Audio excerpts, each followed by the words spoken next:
Assalamualaikum warahmatullahi wabarakatuh. Bagaimana kabarnya teman-teman? Perkenalkan, nama saya Bagus, saya dari Fakultas Psikologi.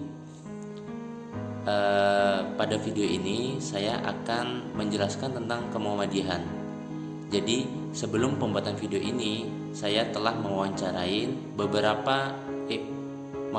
salah satu narasumber, yakni tokoh Muhammadiyah yang berada di Jogja. Tepatnya beliau berada di pimpinan pusat Muhammadiyah di Jogja.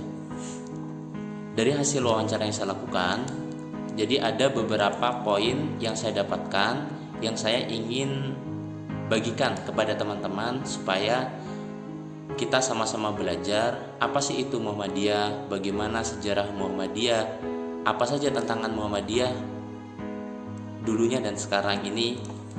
Mungkin dari pemaparan ini teman-teman atau saya sendiri dapat mendapatkan hasil atau mendapatkan pelajaran tentang kemuhammadiyahan. Untuk yang pertama, jadi adanya Muhammadiyah di Jogja. Pertama, Muhammadiyah emang lahir atau berasal dari Jogja, yakni berada di Kauman yang didirikan oleh Ki Haji Ahmad Dahlan. Jadi ada beberapa faktor yang menuntut Muhammadiyah itu untuk lahir. Di antaranya yang pertama, pada zaman itu umat muslim masih berada di keterbelakangan. Jadi pada zaman dahulu, pada zaman penjajahan Belanda, banyaknya muslim yang hanya mereka mengakui muslim, tapi mereka tidak mengerjakan apa yang harus diwajibkan oleh seorang muslim. Jadi mereka masih hanya mengetahui Islam itu seperti ini. Jadi tidak mengamalkan apa yang harus dilakukan oleh seorang muslim tersebut. Yang kedua, jadi pada saat itu Ki Haji Ahmad Dahlan berangkat ke Mekah untuk mendirikan ibadah haji. Nah, pada saat itulah di sana beliau bertemu oleh berbagai macam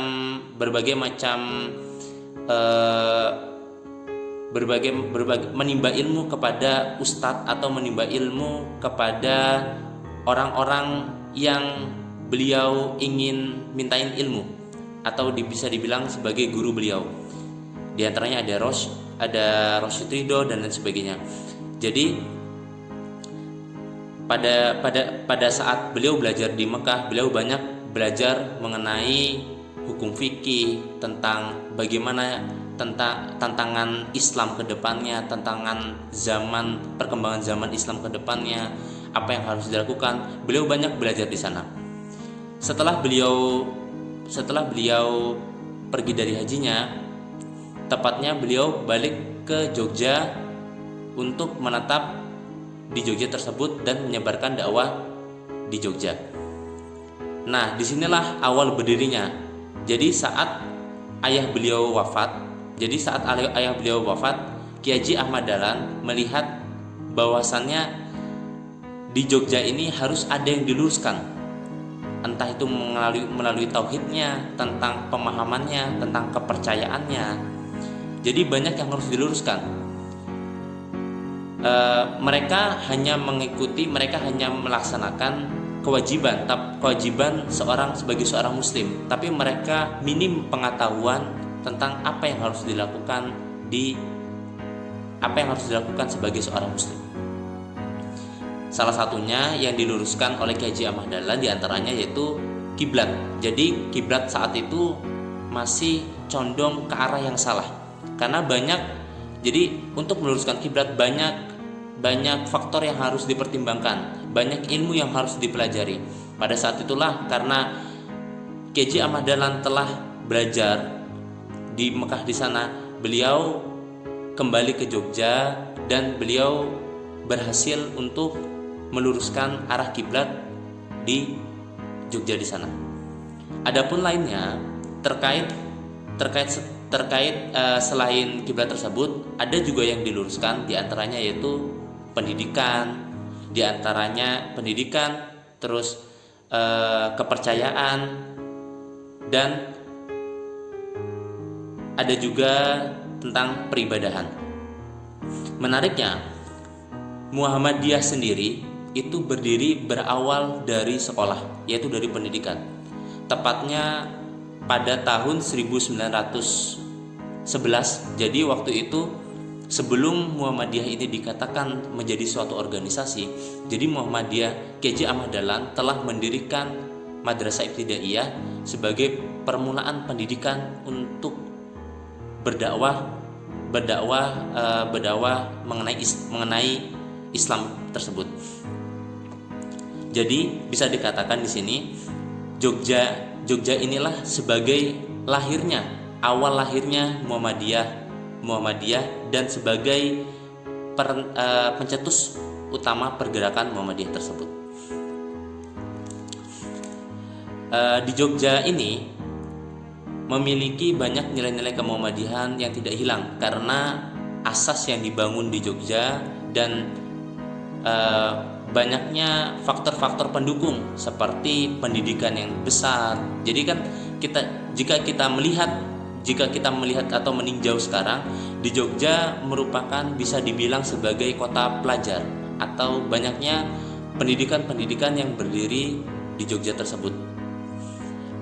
Makanya nilai-nilai Muhammadiyah yang dilaksanakan di Jogja itu sangat kuat karena berkaitan tentang dakwah. Jadi Muhammadiyah bisa berdakwah bukan cuma hanya sekedar ceramah atau berdakwah sekedar hanya menyampaikan lewat media, tapi Muhammadiyah juga berdakwah itu bisa melalui dari pendidikan, bisa juga melalui kesehatan. Jadi di setiap kesehatan yang dibangun oleh Muhammadiyah itu pun juga melakukan dakwahnya secara langsung. Nah, teman-teman di sini di sisi lain dari kesehatan ada juga setiap misalnya dari pergerakan sosial di Muhammadiyah. Muhammadiyah bukan hanya terlepas hanya mengikuti pergerakan sosial yang harus dilakukan, tapi di sini Muhammadiyah juga melakukan pergerakan sosial yang berlandaskan dengan dakwah. Jadi sambil bergerak sambil berdakwah.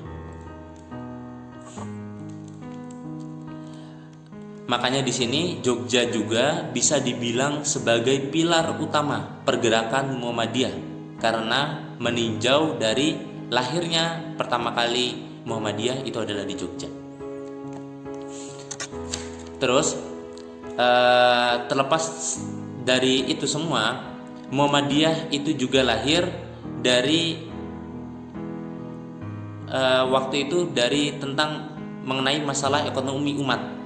Jadi Muhammadiyah di sini juga ingin membantu bagaimana cara meningkatkan perekonomian umat pada saat itu yang terus menurun karena memungkinkan untuk memulai dari kestabilan dari ekonomi tersebut.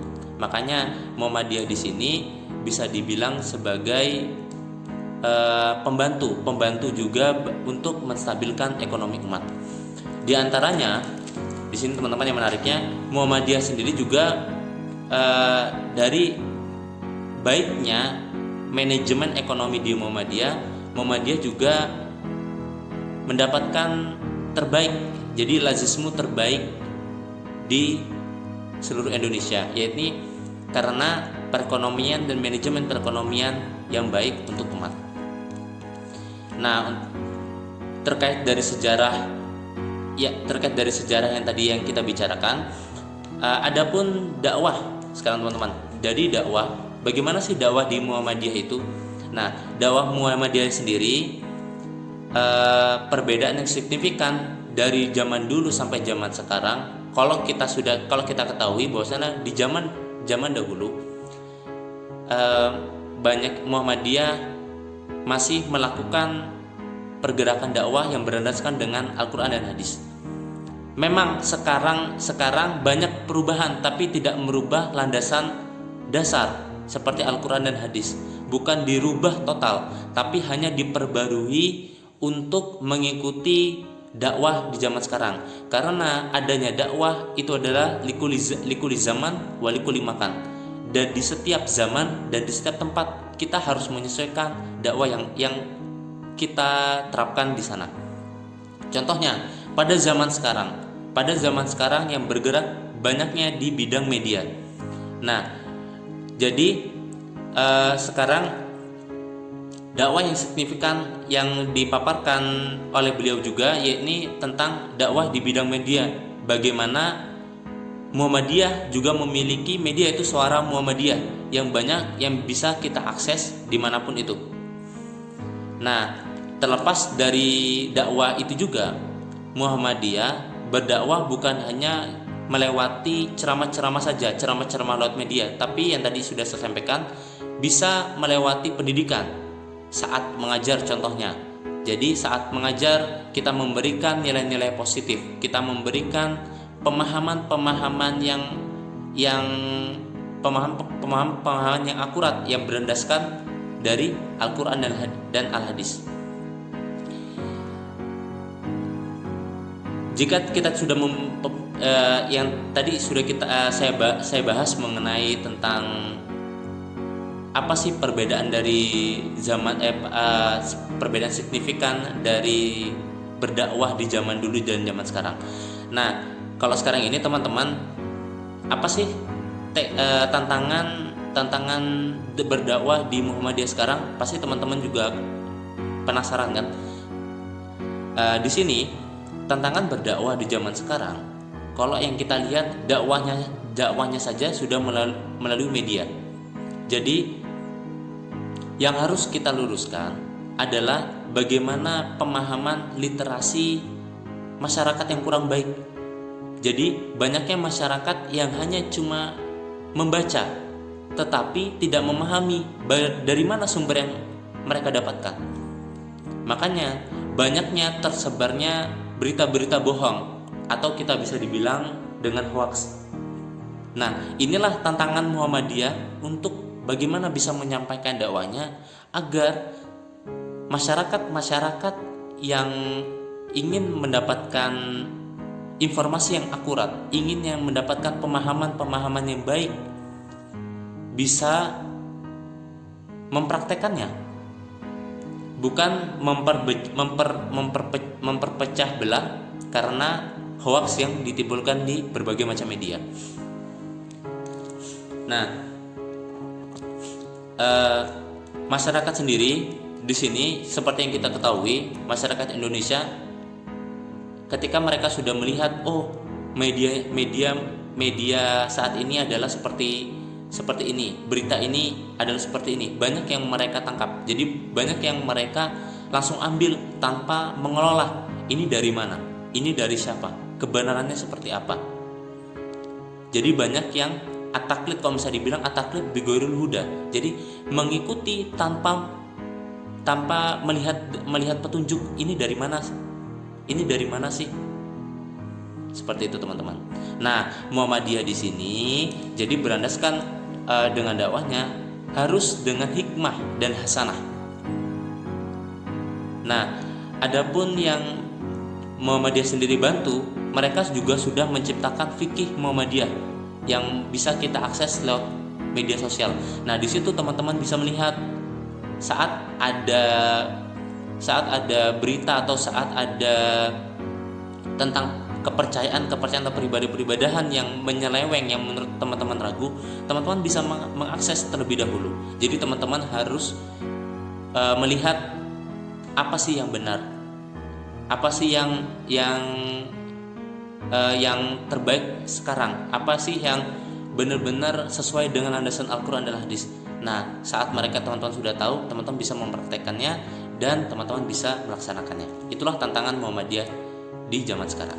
Kalau dari kegiatannya, adapun kegiatan-kegiatan yang dilaksanakan di Jogja sekarang, yakni karena di masa pandemi COVID-19 ini, Jogja sendiri mengadakan pengajian yang sudah difasilitasi melalui Zoom.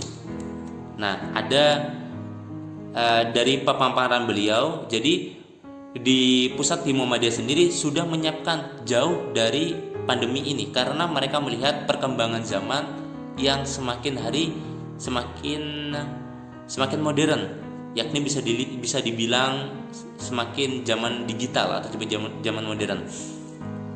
Maka beliau memaparkan bahwasanya dari Muhammadiyah sendiri sudah memfasilitasi mengenai tentang pusat syiar digital Muhammadiyah. Nah, disinilah berbagai macam kajian bisa kita dapatkan.